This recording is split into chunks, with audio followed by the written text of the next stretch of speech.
Before we start the video, please hit the like button and subscribe to the channel. Thank you. And now, let's go. Story 1.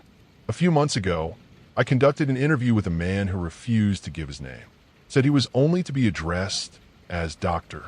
At first I thought he must have been schizophrenic or something, but then he vanished. No trace. Just gone. I think I might be next. They don't want this getting out, but I won't let them silence me. Here is the interview in full. Do you believe there are some things we were never meant to see, Doctor? I asked. I believe that our purpose is to understand, to see as much as we can, and learn as much as we can, to ask, to question, and to wonder. But you are aware of the opposition to your companies. Experiments, Doctor. There's always been opposition to progress. Anaxagoras, a philosopher of 5th century BC, was exiled for proposing that the sun was a great big fire and not a deity. When Benjamin Franklin invented the lightning rod, the clergy called it an affront to God's will, stating that lightning was of the divine. When the first artificial intelligences were invented, they said we were playing God. I suppose we were. Pretty words, I said, but even you can admit your experiments are far different than other innovations of the past, especially concerning the clergy. Perhaps. I still don't understand all the resistance from the church. If anything, I'd have guessed this would have made them quite happy. You have an angel locked in a basement, I said, a lab, and the term is a post-mortemus entity. Why don't we start from the beginning for my readers? Very well. It began with a study of the brain shortly after death. With tools far more precise than those of the past, we were able to notice that for 0.048 seconds after death, the sum of all energy present in the subject's brain increased by about 16 joules before subsiding to 14 joules below the total sum. But that's not the interesting part. The energy came from nowhere. Nothing in the room, the body, or anywhere else gained or lost any amount of energy. We ran the test again and again on over 15 test subjects, and every time the same. Give 15 to 17 joules, take more. It was mind-boggling. Energy cannot be created nor destroyed, yet there we were. Now, I won't bother explaining the science to you, but you indulge me. Okay, we figured out that whatever was taking the energy and giving back the energy took back a specific percentage energy available, the same every time. It was the size of the brain that ranged. It was simpler than you'd think. If you stuck a wire into the brain stem and shot an enormous amount of electricity into it, you get an enormous amount of electricity back. Subminiature cameras showed the portals. The portals? I asked. Yes, we didn't see it before because they were too small. When we increased the energy sent and received, the portal increased in size as well. 2 months later, we could stimulate the portals with pulses of energy to keep them open for seconds, inches wide. A month after that, we were able to yank our first object out of the afterlife. A white rock, maybe marble. So, when were you able to get the entities? Patience, I was getting there. There were a few things strange about the rock. For one, it didn't seem to know how much it was supposed to weigh. We weighed it many times. 14 pounds, 29, 982, 0.4. It was different every time. 2, it wasn't composed of atoms, or anything for that matter. No matter how closely we looked, it was simply rock. There were no gaps, no holes, no subatomic particles, just white rock. It only took a week before we were able to grab our first post-mortem entity. An angel, I prompted. I believe you would consider it so, yes. Can you describe it for me? It was gorgeous, terrifying, so very interesting. It was of a color, no color I had ever seen before. It burned a fire that did not burn material, but your very mind. It had eyes, none visible, but you could feel all of them staring at you, through you. Tears fell involuntarily from your eyes the longer you looked. If you really focused, I suppose you could compare it to some sort of jellyfish. It never spoke to us, but I could understand. It was confused. How many of them did you capture? I asked, not hiding my growing unease. The jellyfish-like ones we called whispers. 11 of those. There were others, those we called knives. We only ever took 2 of those. Why? What do the knives look like? The knives could only ever be viewed on a camera. All 6 who saw the first knife were blinded instantly and never spoke another word. The knives, yes. I leaned forward. They what? They had teeth. Teeth. So many teeth. They were not violent in a way you'd expect something that looked like them would be. They would try to get you to look at them. They would speak. Not in any language. You could never make out the words, but you knew they were speaking. To you, not to anyone else. They were begging you.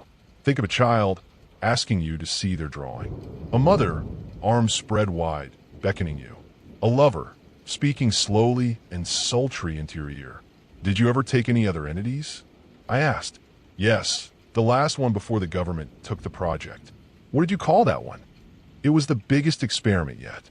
We had the largest motorless signal we had ever seen, and we had been saving power for weeks. I watched this one through screen. Most of us thought it'd be another knife. The entry portal was so big it sliced deep into the walls of the testing room. I have no regrets. I did what any man of science would. But when it came through, I felt as if I had wronged something. Wronged something so deep and ancient and important. Wronged something that understood me more than I had ever understood anything. It felt like you ever sneak out when you were younger? 13, maybe? Chuckle it felt like when you got home and saw your dad sitting at the dining table, waiting for you. The entity, it looked like you could tell it wasn't the full thing. We had severed something. What did it look like? I asked softly. It looked like a mandible. A mandible? A commissary. It spoke, not in feelings or sense like the others, but actual words. I could only see the mandible for a split second before it morphed. It took a new shape. That was when it spoke, a strange clicking sound that I knew as if I had spoken it all my life. Foolish child. And just like that, vanished. The knives, the whispers, and the last entity vanished from all their contaminants. So the angel, the whisper, is no longer in the basement. No, that one stayed. We don't know why that one stayed. Did you try and get more? Of course we did. We tried again and again, but it just didn't work anymore. I see. I paused. Do you want to know something? What is it? He asked. When it said what it said, called you foolish, yes. It smiled. Story 2. My friends and I have always loved going out to the woods. It started with my friend Mark and I going out and making small bonfires and coming home late smelling like with smoke. We started doing this in our freshman year of high school and just kept doing it as we got older. In that time, our other friends would start accompanying us. Before long, our weekends were spent camping out in the wooded area Mark and I had found when we were just barely teens. I had found the place originally. It was a clearing about 1.5 miles into the wooded area that we all nicknamed Mockingbird Wood. It had no official name, but the first time I went out there, I noticed a mockingbird, so I figured it was a fitting name for the place. The little clearing sat circled by trees with the trail heading and going over a river where a mass of large stones created a natural bridge, and another trail heading out along a cliffside that followed the river. We would go out there and set up makeshift shelters, have bonfires, and even fished once or twice. The woods were a special place for me, like some sort of fantasy where my friends and I could have our own little world. All the man-made structures of civilization would disappear, and it would just be us standing in the same surroundings as our ancient ancestors.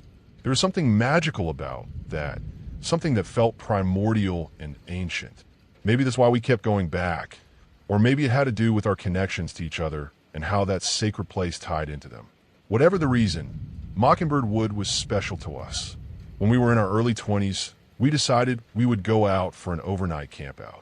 We didn't get out as nearly as often as we used to since life demands jobs and responsibilities, but by some miracle, 6 of us found the time to hike out there and have some fun. Mark and I had sold the rest of the group on the idea, which hadn't taken much pushing. My guess is they were longing for the comfortable isolation and peace that the woods would offer. Jessie was the first one I called after talking to Mark. I had a crush on her and thought this might be a shot to make something happen with her, so I was pretty delighted when she said she was going to be there. That delight was lessened a little bit when she said she was bringing her friend Maddie along. It's not that I didn't like Maddie, but she would always draw Jessie away each time I get up the courage to try to tell her how I felt. I would later find out that Mark had called our friend Martin and his girlfriend Rachel to come with. I was pretty happy to hear Martin would be there. He was the third M, after all. We called him that because Mark and I also had names that started with the letter M: Mason, Mark, and Martin. The three as we rode up there Friday night. The mid-spring air, neither cold nor hot, and the sky devoid of any clouds to obstruct the full force of the moon and stars. I couldn't have asked for a nicer evening to return to Mockingbird Wood. I was riding along with Mark, rolling a joint for us to smoke on our way up there, when we saw Martin and Rachel on the road behind us. As Martin pulled alongside us, I sat up in my seat and dropped my pants to push my ass out the window. When I heard his horn blasting repeatedly, I knew he'd seen it and sat back down. You know he's got his girl with him, right? Mark said chidingly. Hey, if she's gonna stick around, she had better know how we get down. If she's cool, she'll think it was funny, I replied, lighting the joint and passing it Mark. You're not wrong, but maybe we should ease her into it instead of letting her see all the crazy immature shit we do at once. Came his muffled follow-up as he pulled on the joint. Nah, it's like swimming, I mused. You jump in the deep end and hope you don't drown.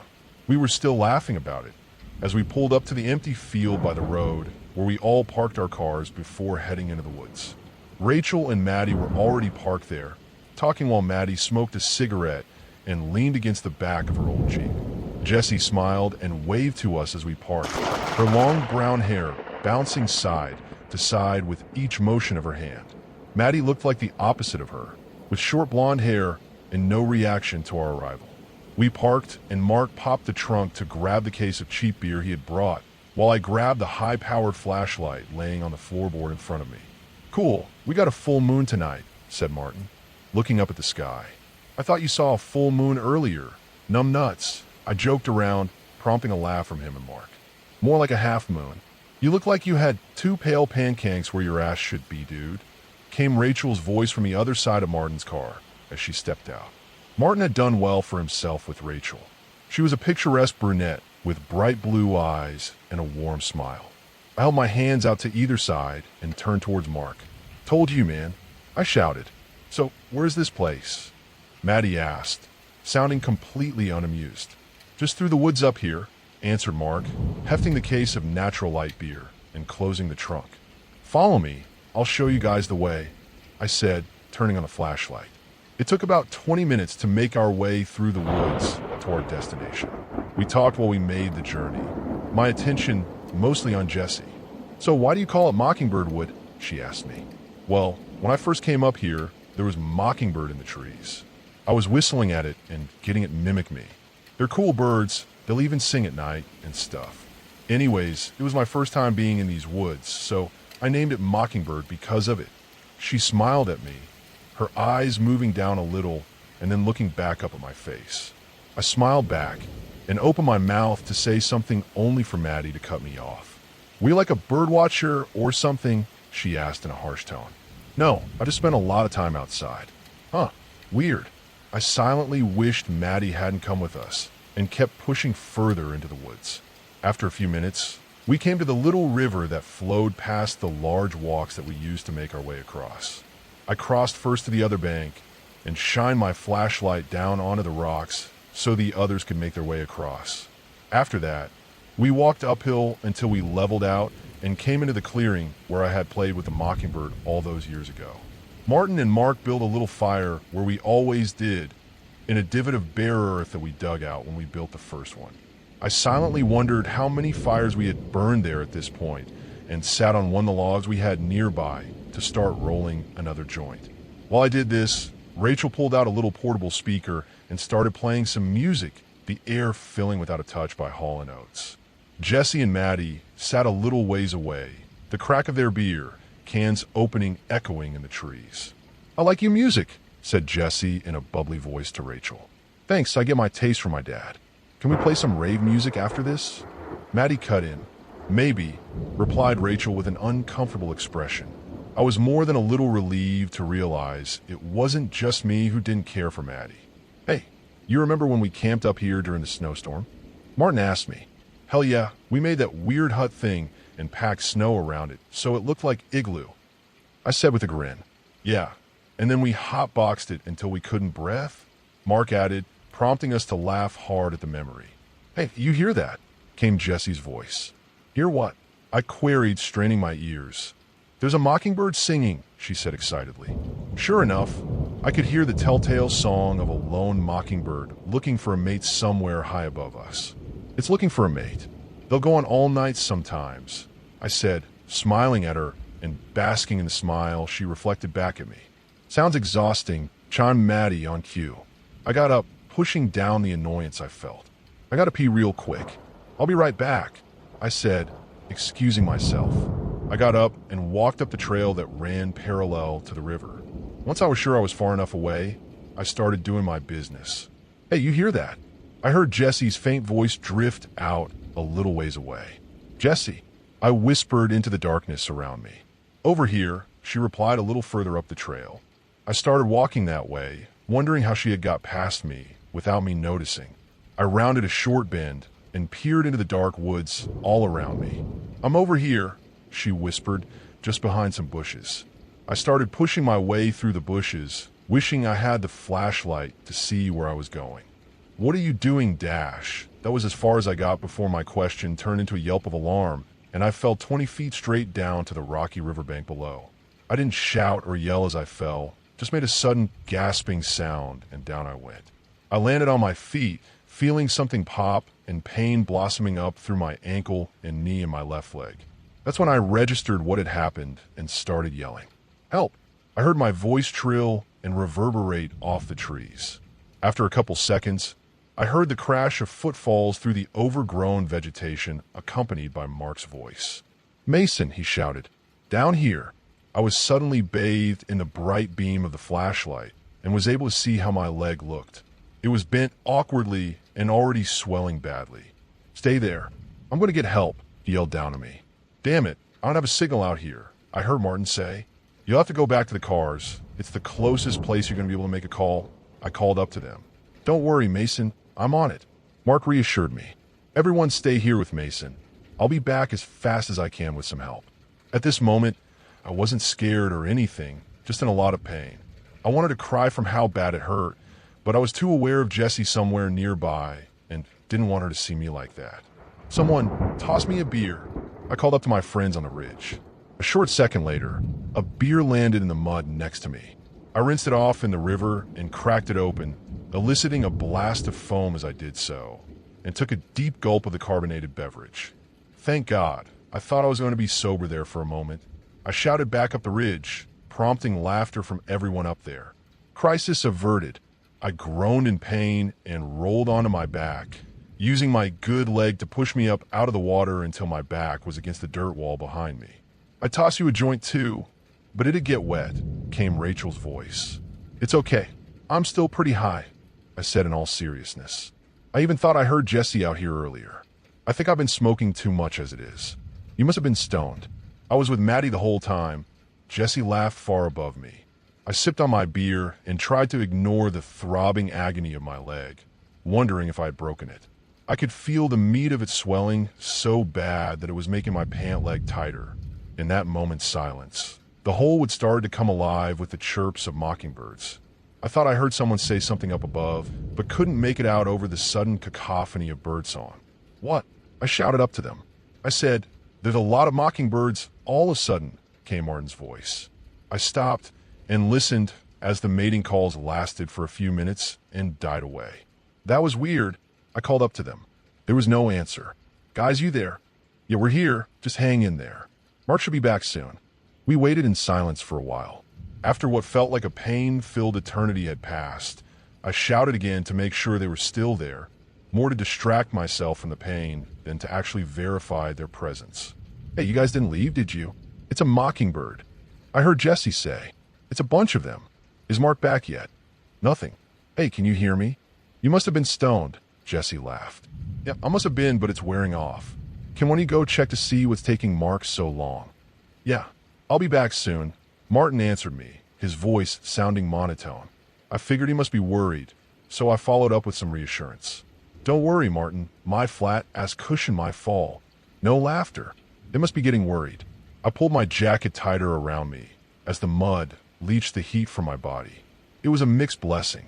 On the one hand, it was making me colder, but on the other, it was chilling my injured leg and surely helping with the swelling. Don't worry, Mason. Mark will be back soon, came Maddie's worried voice. I was a little surprised to hear her actually being comforting to me, having been convinced that woman lacked any kind of empathy. I'm not that worried. You shouldn't be either, I assured her. Why do you call a mockingbird wood? I heard Jessie ask. I figured she was trying to keep me talking to make sure I wasn't going into shock or anything. I felt a little embarrassed that I was reduced to this state in front of her, but answered her anyways. Like I told you earlier, I was playing with a mockingbird when I first came here years ago. There was a thump in the mud next to me, and I turned to see another beer sticking up halfway out of the mud. Thanks. I hollered up to them and took the beer, downing the rest of my open one. The alcohol was helping to ease the pain a little bit, so I decided another one would be a welcome addition. Seriously, where's Mark and Martin? I asked, starting to get nervous. It's a mockingbird, said Jessie again. Why do you keep saying that? I asked politely, hiding the fact that I was getting frustrated. Before she could answer me, I heard Rachel's voice. I get my taste from my dad. I got quiet. Something fell off. I shook my head, wondering if maybe I was just concussed. Guys, maybe I'm just messed up, but you're acting weird. I'd toss you a joint too, but it'd get wet, Rachel said in response. What? I asked in pure confusion. Sorry, just trying to think of ways to help. Rachel continued. I'm not sure how that helps, I said, feeling a little drunk. It's a mockingbird, Jessie said again. I was starting to get creeped out. I pulled out my phone, planning to use the light on it to look around, but it was either damaged or dead. What's taking Mark and Martin so fucking long? One of them should have come back by now. Don't worry, Mason, I heard Mark saying. Oh, thank God. I was getting worried for a moment there. I laughed. Everyone stay here. I'll be back with some help, he said. What the fuck, Mark? I thought you already wanted to get some help. I asked. It's a mockingbird, Jessie intoned. What the hell is going on? I shouted. It's okay, came Maddie's voice, making my blood run ice cold. Her voice didn't come from above me. It came from the dark on the opposite riverbank. Maddie, how did you get down here? It's a mockingbird. Jessie's voice answered from the same place. I yelped in pain as I tried to scramble to my feet and failed. There was no physical way Jessie could have gotten down here that fast. Stay the fuck away from me. Don't worry, Mason. I heard Mark say. You're not Mark. I shouted at the dark patch of wood across from me. Remember that time we camped here during a snowstorm? Not Martin asked me. Yeah, and hotboxed it, non-Mark added. Help, get away from me, I shouted, throwing my half-full beer can as hard as I could in the direction of the voices.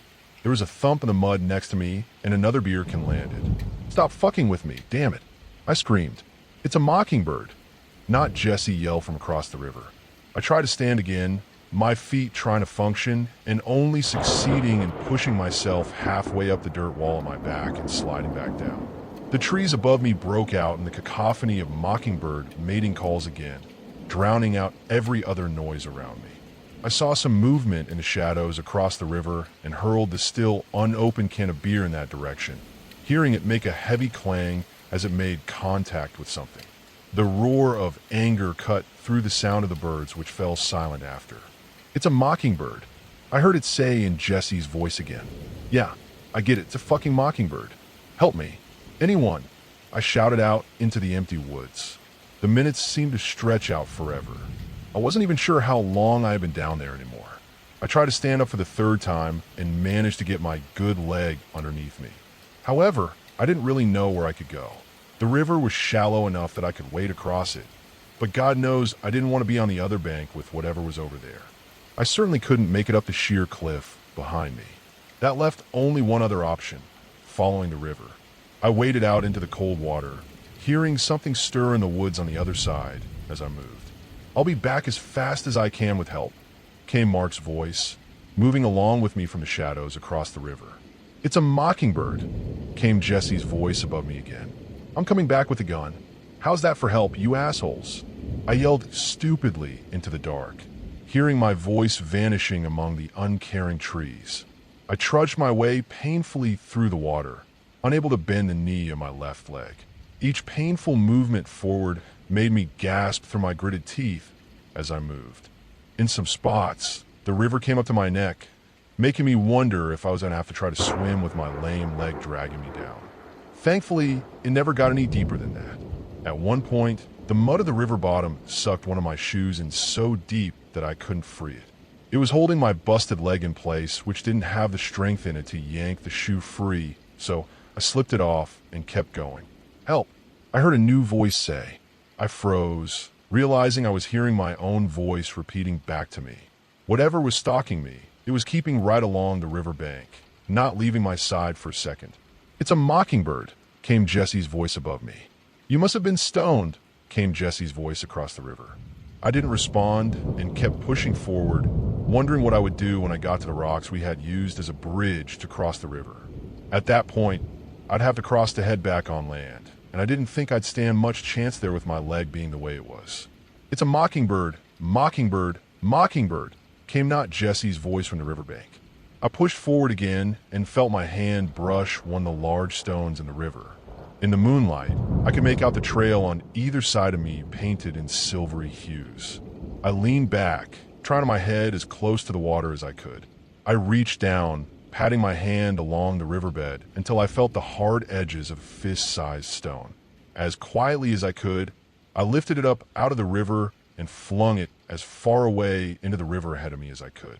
It made a loud splash, and the entire wood erupted into birdsong again. I could make out something moving quickly towards where the stone had landed, leaving the bank seemingly clear. "It's a mockingbird," I heard further down the river. Realizing I wasn't going to get a better shot, I lifted myself in the water as quietly as I could and started limping towards the entrance of the woods. I did my best to be quiet, but with my legs so badly injured, it was slow going.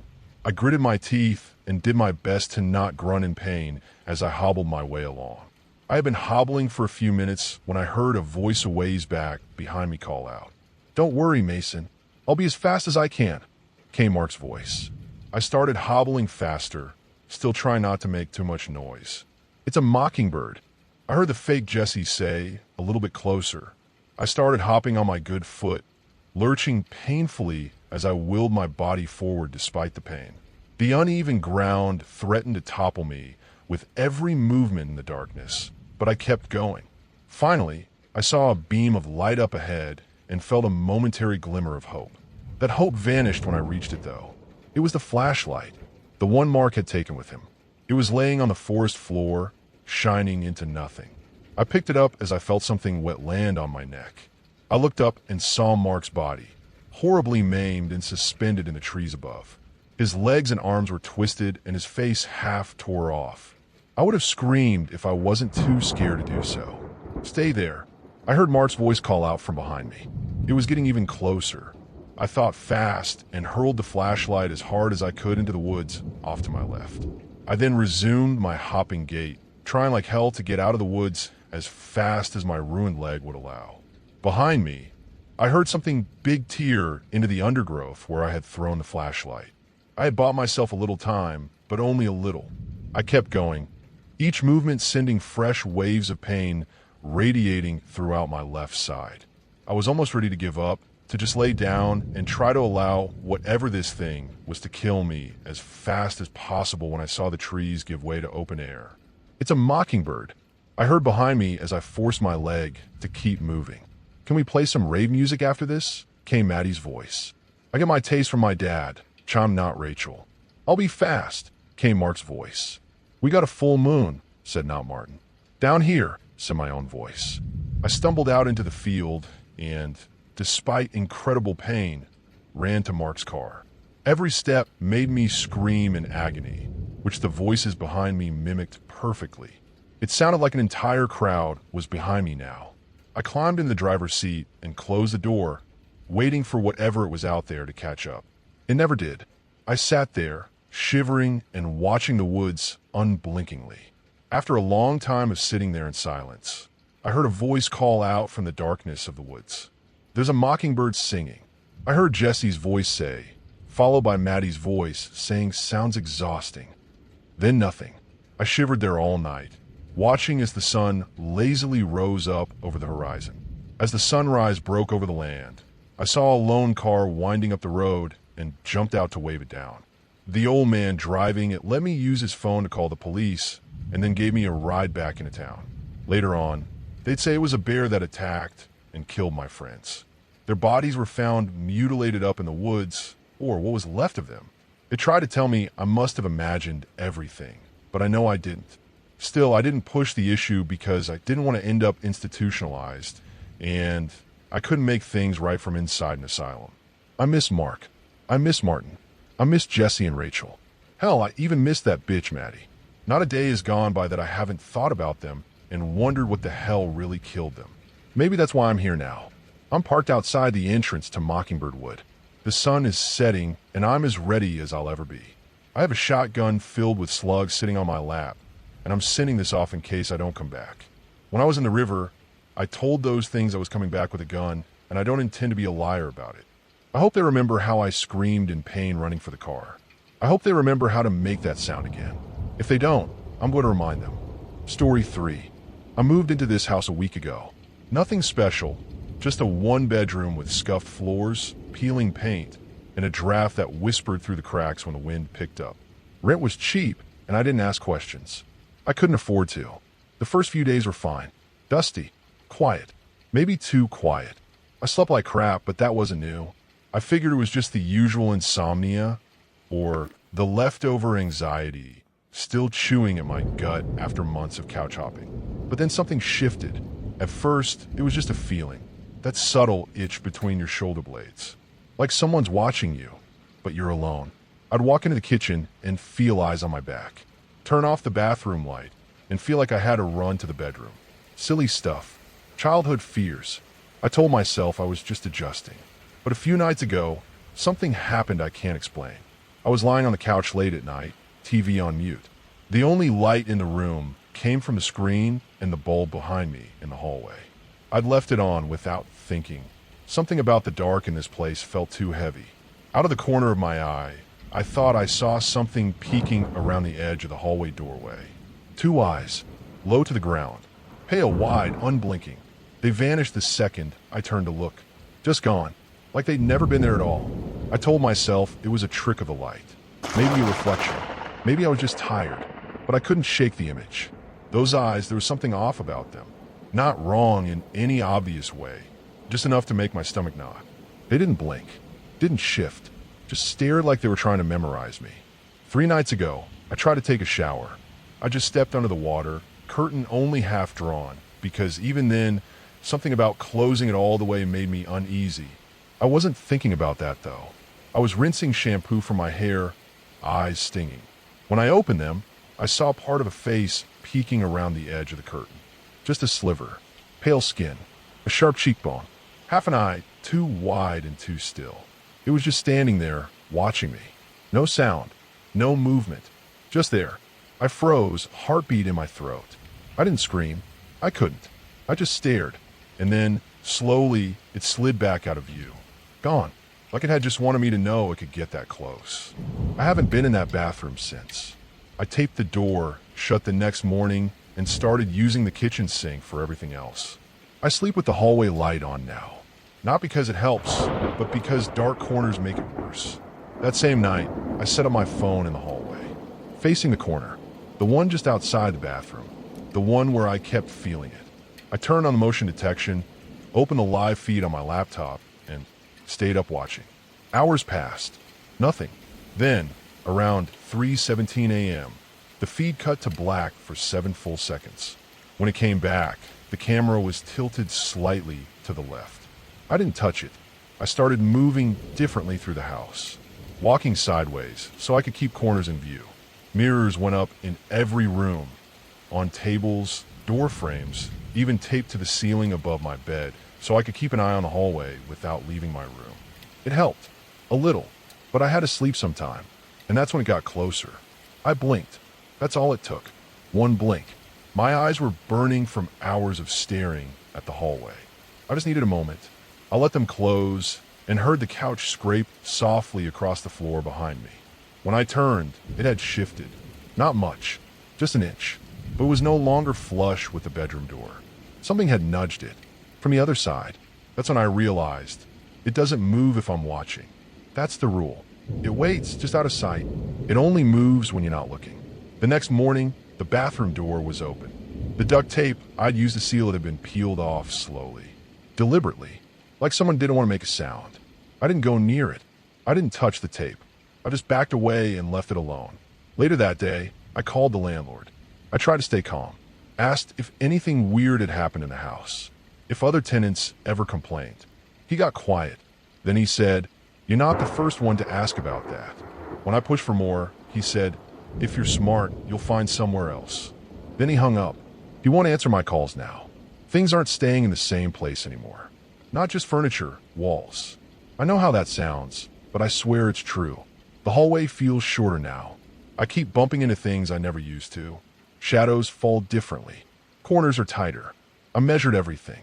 The numbers say nothing's changed. But when I walk through this house now, it feels like it's watching me back. Or worse, like it's folding in around me. I've stopped looking at mirrors. A few nights ago, I glanced at one on the dresser and saw myself smiling. I wasn't smiling. Sometimes I'll see something slipping out of frame when I turn my head. Always left. Always behind. I don't turn my head anymore. I just keep walking. Keep watching. Because if I don't, it'll move. And if it moves, I think it can finally reach me. About an hour ago, I found a front door wide open. Not unlocked. Not damaged. Just open. And nothing in the house had moved. Nothing knocked over. Nothing taken. It felt like an invitation. Like it was giving me a chance. I didn't take it. Because here's the thing. I think that's the choice. Leave and it follows. Run and it stays close. But stay? Stay. And it finally comes in. I'm writing this from bed. The camcorder screen is black. Not paused. Not frozen. Just off. I didn't turn it off. The hallway is quiet now. The light's still on, but it feels like it doesn't matter anymore. I haven't turned my head in over an hour. I can feel something breathing just behind me. I think it's already in the room. I know the rule now. It only moves when I'm not watching.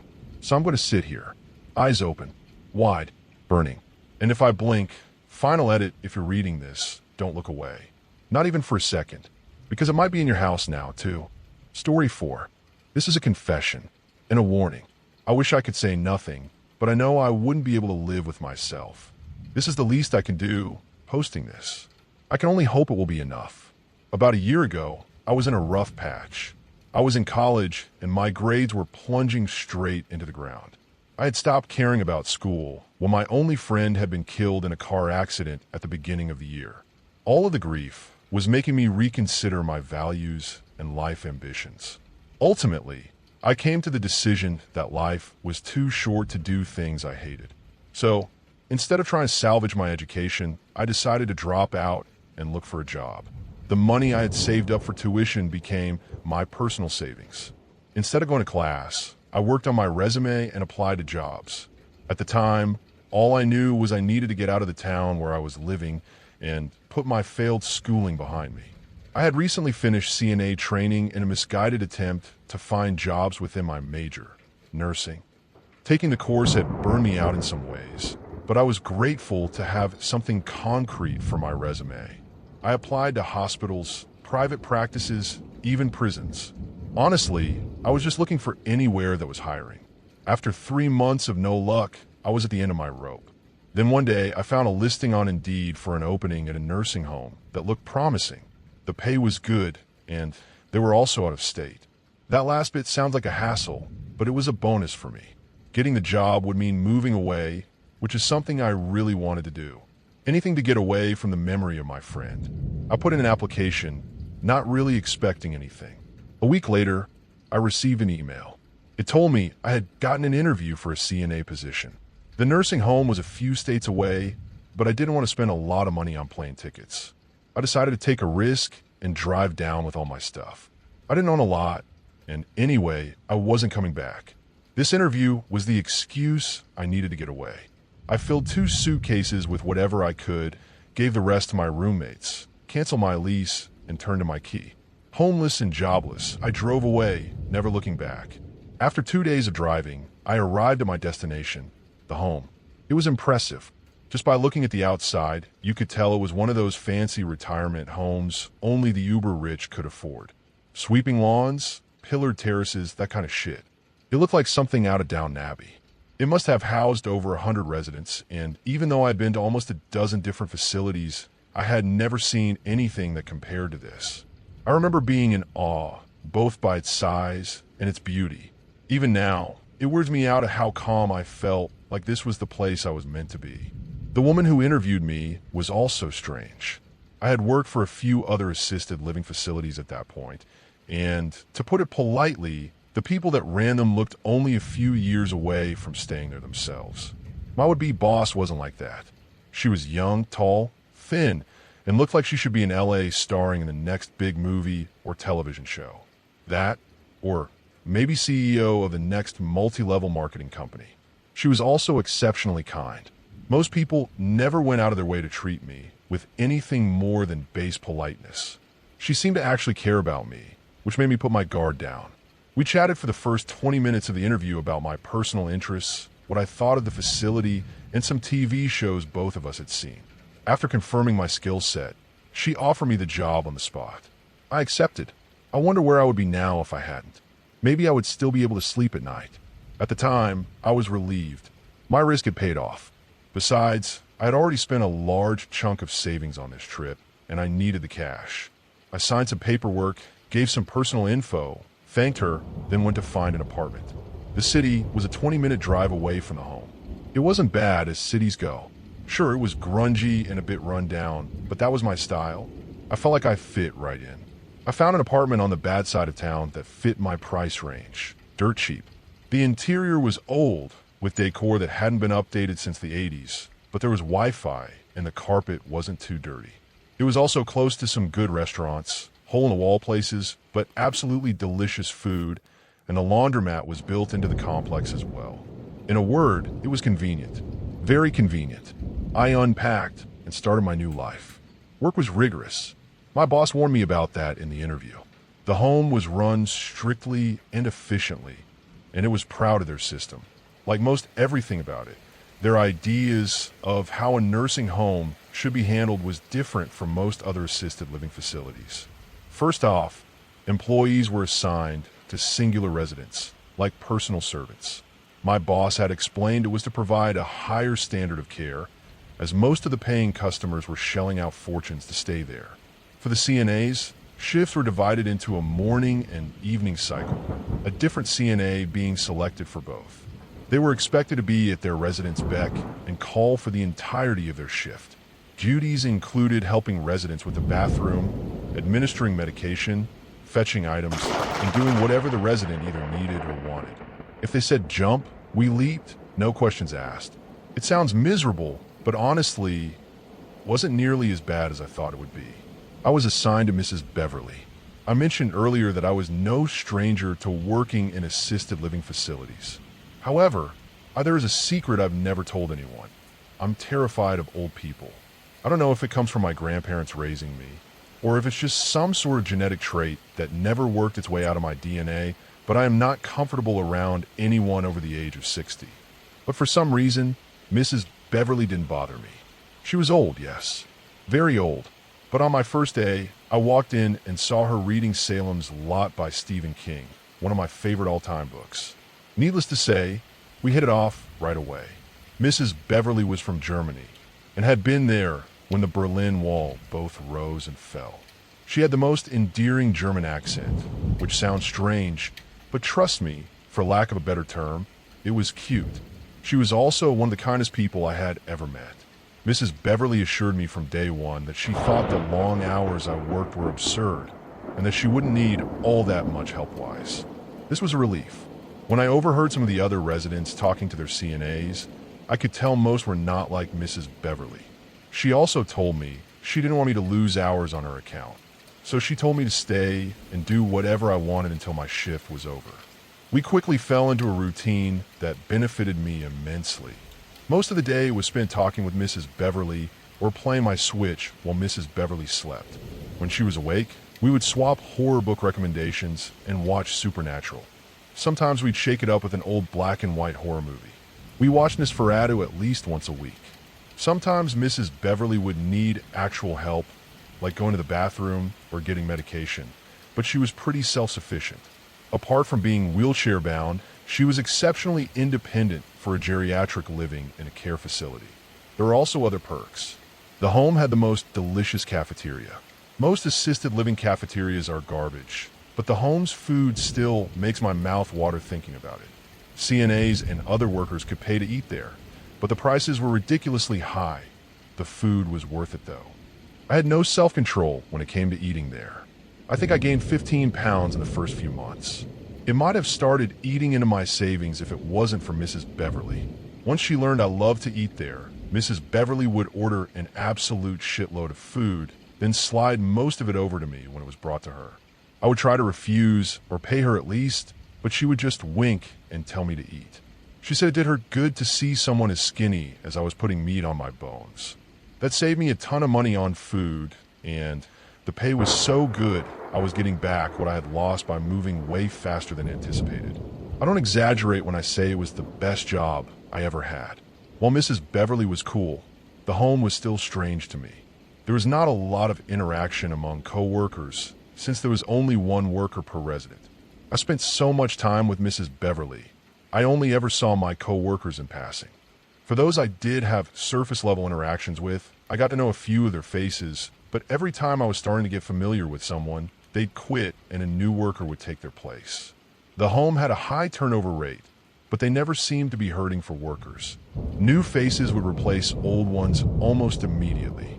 Life became routine, and before I knew it, for months had passed. Even with my unexpected connection with Mrs. Beverly, life was kind of lonely, but I wasn't complaining. Sure, I spent most evenings playing Elden Ring and drinking beer all by myself, but I was making a lot of money and didn't have to worry about finances anymore. I had a roof over my head, food in the fridge, and no homework or other school nonsense to worry about. Life was good.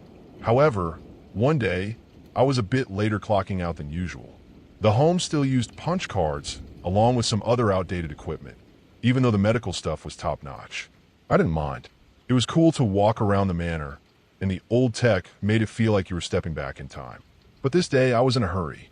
I had accidentally overstayed talking with Mrs. Beverly and didn't want to get written up for taking unauthorized overtime. When I got to the clock-in station, the room was empty. Normally, there would be 1 or 2 people clocking out, as well as cafeteria and laundry staff taking a dinner break. It was just another reminder for how late I was. I punched out and turned to go out the door. I wasn't looking where I was going, and I ran headlong into someone entering the room. It was a short, college-age girl with long blonde hair and the thick kind of glasses that people wear in ads, but no one really wears in real life. She was cute, and I definitely stared way too long at her. I was still a bit dazed. Once I stopped acting like a Neanderthal, I apologized awkwardly, and she told me it was fine and not to worry about it. While she punched in, I ducked out and went home, kicking myself for being so awkward. That Sunday, the only day I had off during the week, I was at a coffee shop when I saw her again. At first I tried to stay out of sight, embarrassed, but she saw me before I could get away. She came over and started chatting with me. Her name was Lena. She had seen my Berserk brand of sacrifice tattoo on my wrist, which I had gotten when I was 16 and didn't know any better. She had wanted to compliment me on it on the day. I had literally bumped into her, but I had left before she could say anything. We got our coffees and kept talking for most of the morning. She was into Berserk too, and she had been working at the home for 3 months longer than me. She also worked for Mrs. Beverly, and we both agreed that she was the absolute coolest. We were into the same video games, Asterisk Hollow Knight, Dark Souls, Zelda Asterisk, and had a lot of other stuff in common. She had dropped out of college 3 months before I did, and had an awkward relationship with her parents as well. She had somewhere she needed to be later that day, so we said goodbye and parted ways, but before I could leave she grabbed my phone and punched in her number. For shift exchanges, she said. She sent herself a text, so she would have my number, then left the coffee shop. I had major butterflies in my stomach watching her go. The next Sunday, she texted to hang out, and I played it cool by replying sure. I then spent way too much time trying to pick out my outfit.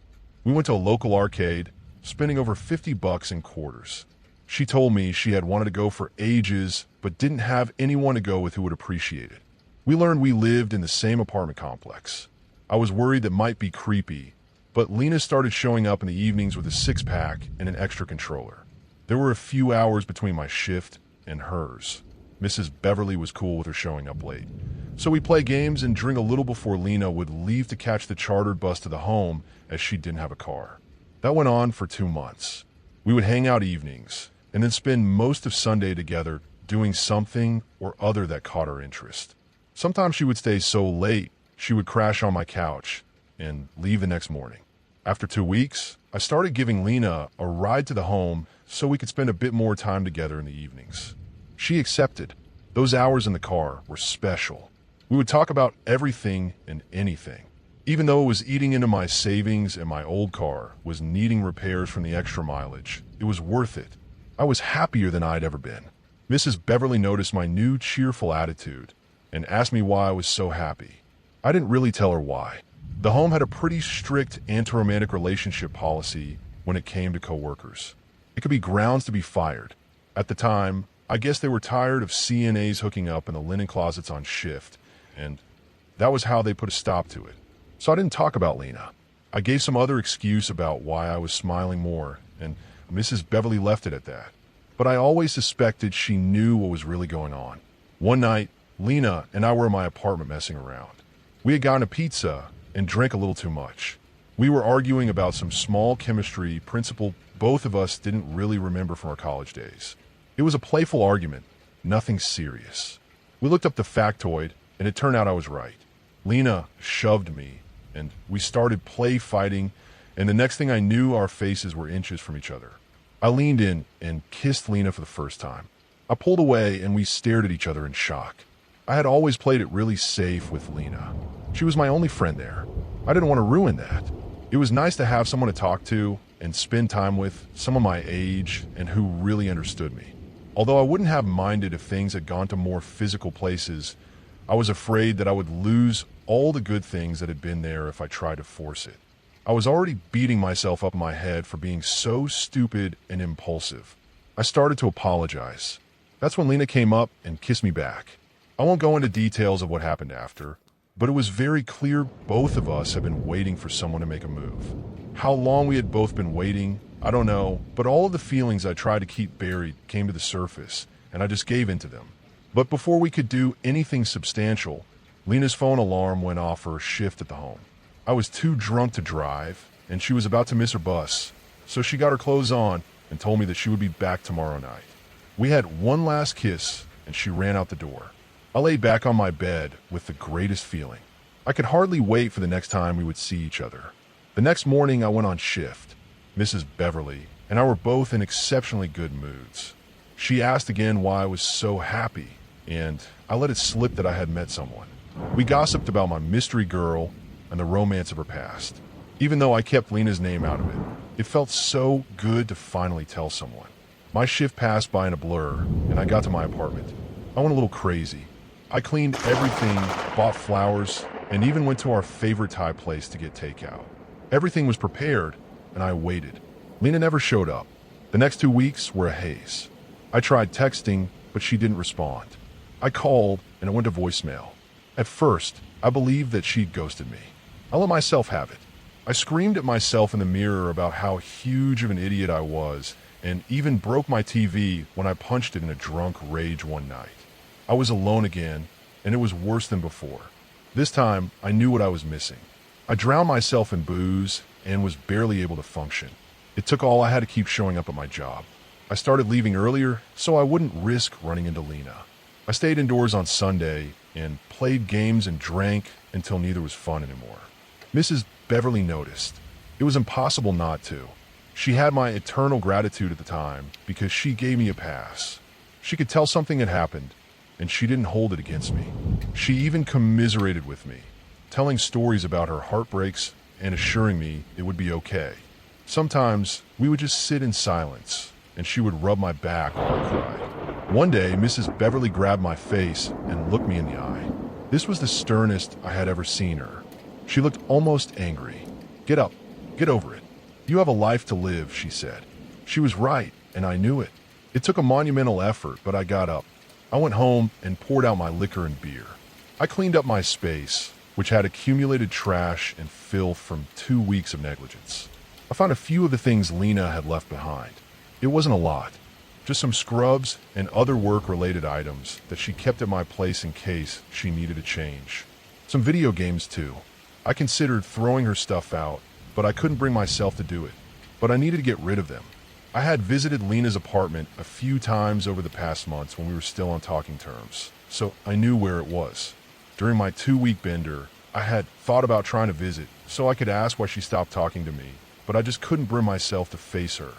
I was a bit better now, not as angry or as self-destructive, and a little part of my heart hoped that she had changed her mind. I brought over the box of her things and knocked on the door. Waiting on the doorstep, my heart was racing. I tried to calm it down. I didn't want to look desperate. I heard footsteps and the door opened. My heart lifted then fell. I was immediately confused. The person who answered the door was not Lena. It was an older woman with dark hair and sun-worn skin. I double-checked I had the right address, and the lady confirmed that this was the apartment I was looking for. I asked if she knew where the previous owner had gone. The lady looked at me weird. She told me she had been living there for the past 2 years. I knew that wasn't true, but something made me not press the matter. I apologized to her and left. Nothing about this made sense, and something felt seriously wrong. I went to the front office of the complex and asked for the forwarding address for Lena.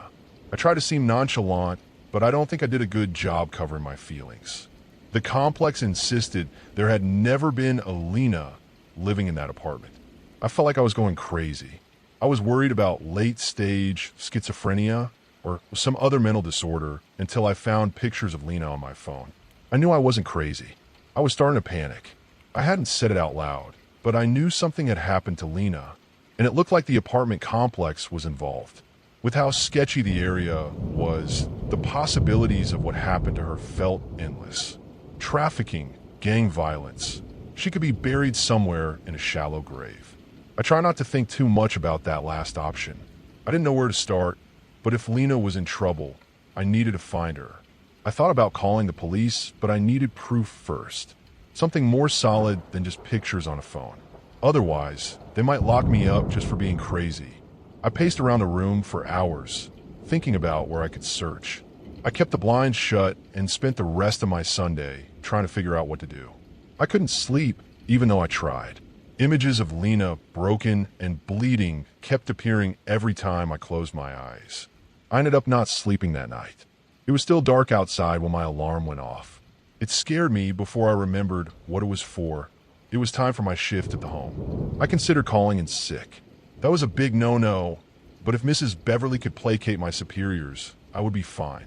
I was in no state to work there anyways. I had the phone in hand, ready to dial the number. Then I got an idea. I could narrow down when Lena went missing if I could confirm if she arrived for her shift at the home that night.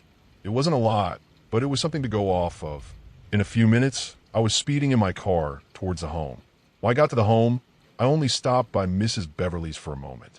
I tried to keep it cool, but like always, she could tell something was bothering me. I reassured her I was okay, and then found an excuse to get out, saying something about refilling some supplies or getting some medication I knew we were going to need. I didn't do any of that. Instead, I went to my boss's office.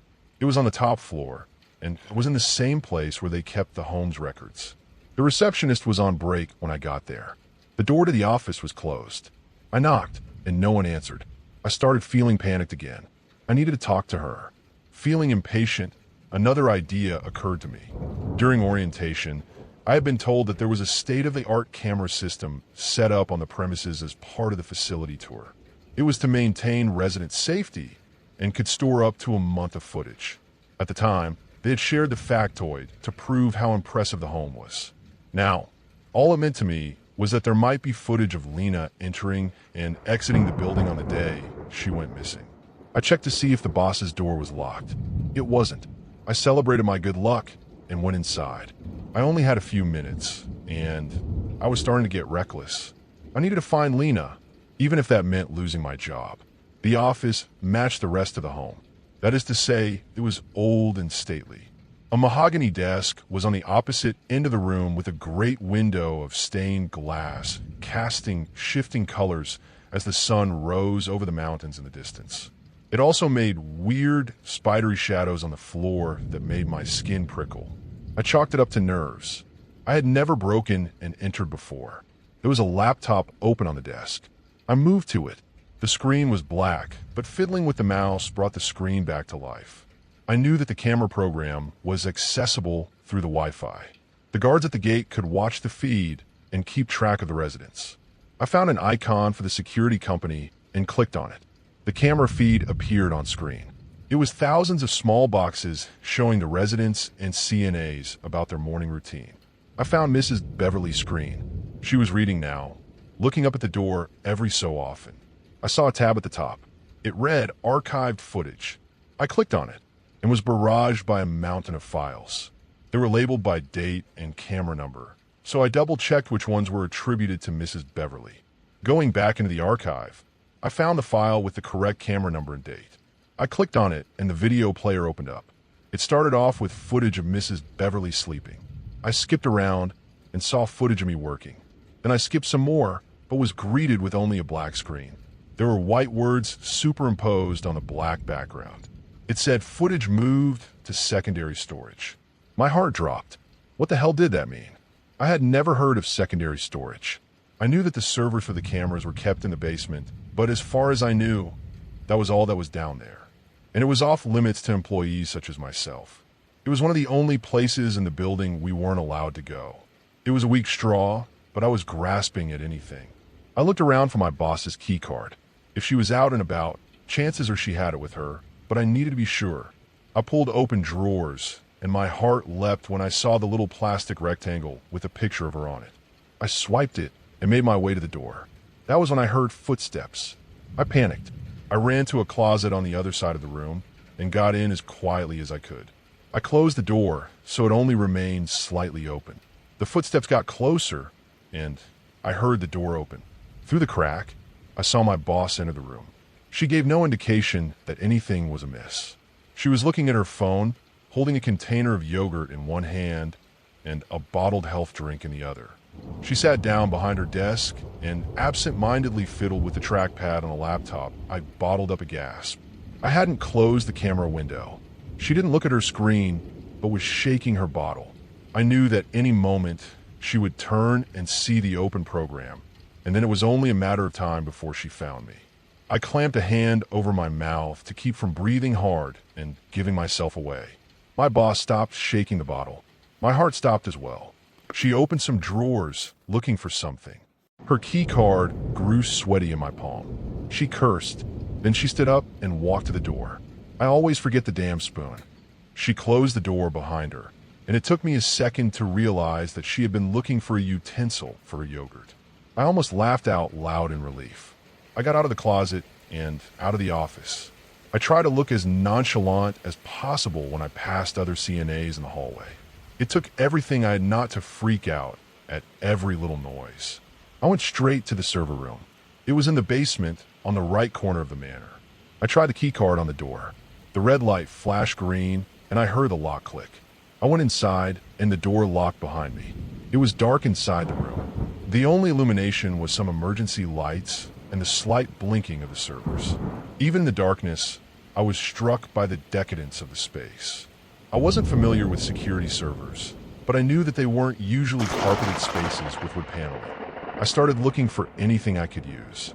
I once again realized my stupidity when I came to the conclusion that I had no idea how any of this worked. My fear was building with each second I stayed. I saw a door on the opposite side. It had another key card lock. Thinking there might be a terminal inside, I tried the boss's key card. The light flashed green, and I opened the door. I still dream about what I saw next. The area beyond was a long hallway, lit by ancient yellow electric lights. It must have gone on for 200 feet until its dead end. Wooden filing cabinets built into the walls were layered up to the ceiling. Each was set with a metal panel engraved with a name. Near the door, I saw a name that I recognized. Mrs. Beverly. I didn't even consider what the implications of this hallway were.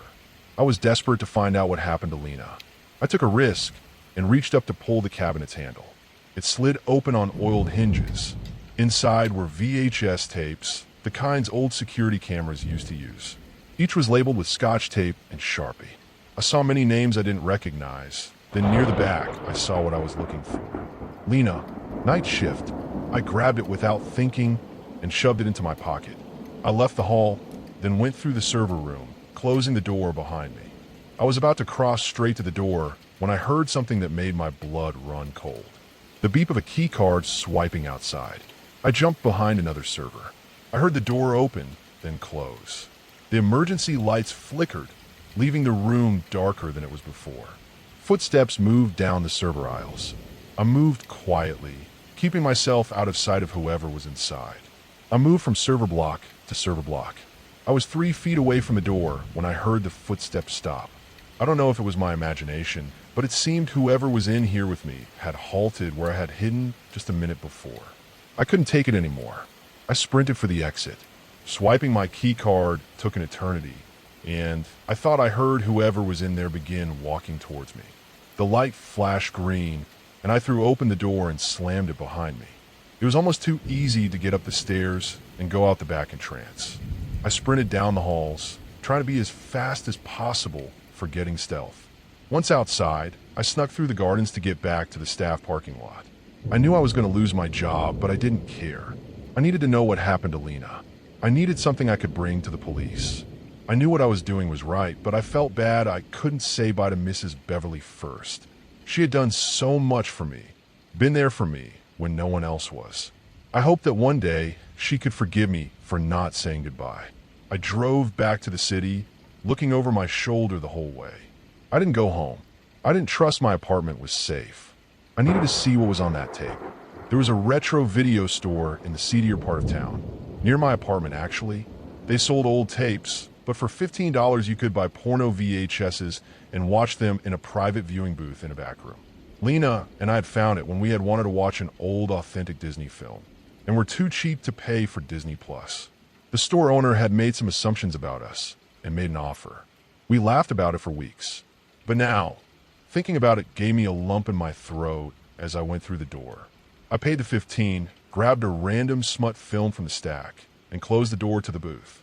I pulled out the tape from my coat, labeled Lena, and slid it into the player. The screen came to life.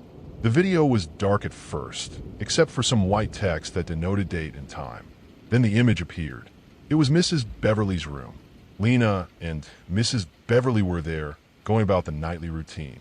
There was no audio. I watched, and for an hour, nothing out of the ordinary happened. Lena helped Mrs. Beverly into bed.